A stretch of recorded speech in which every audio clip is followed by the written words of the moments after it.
अमेरिकी हमलों से कमजोर नहीं हुई ईरान की मिसाइल ताकत, बुलडोजर से ही खोल दी 69 में से 50 सुरंगें।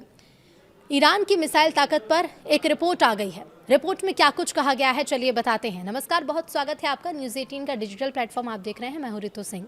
अमेरिकी राष्ट्रपति डोनाल्ड ट्रंप की परेशानी बढ़ा सकती है ये रिपोर्ट, और इस रिपोर्ट के अनुसार ईरान के अंडरग्राउंड ठिकानों में अभी भी लगभग 1000 मिसाइलें सुरक्षित रखी हैं।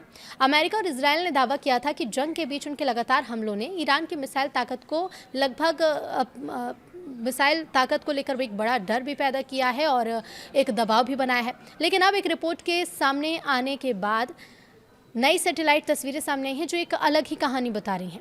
ईरान ने केवल बुलडोजर और डंप ट्रकों जैसी साधारण मशीनों की मदद से अपने कई भूमिगत यानी कि अंडरग्राउंड मिसाइल ठिकानों को फिर से चालू भी कर लिया है।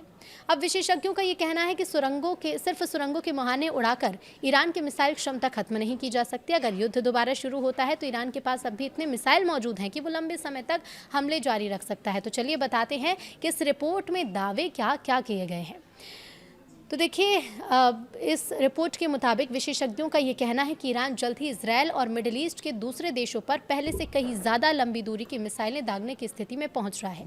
इसकी वजह यह है कि उसने तेज़ी से अपने दबे हुए मिसाइल भंडारों को फिर से निकालना शुरू कर दिया। दरअसल कई हफ्तों तक अमेरिका और इसराइल के हमलों ने ईरान के अंडरग्राउंड मिसाइल ठिकानों तक पहुँच को सीमित कर दिया था।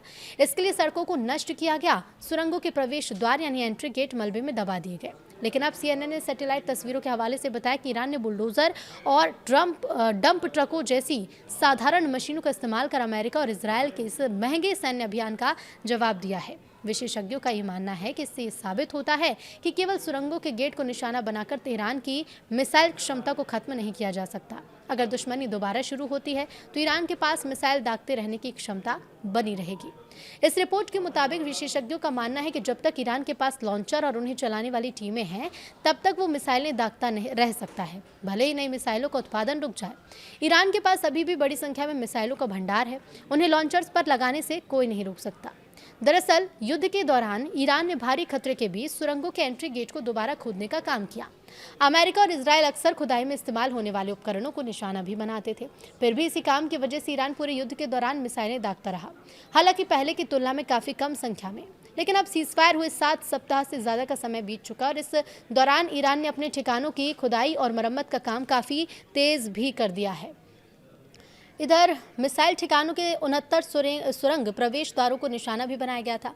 जांच में पाया गया कि इनमें से 50 को ईरान अब फिर से खोल चुका है। ईरान ने ठिकानों के दूसरे हिस्सों की मरम्मत भी की है, जिसमें वो सड़कें भी शामिल हैं जिन्हें अमेरिका और इसराइल ने इसलिए बमबारी करके खराब कर दिया था ताकि मिसाइल लॉन्चर उनका इस्तेमाल ना कर सकें।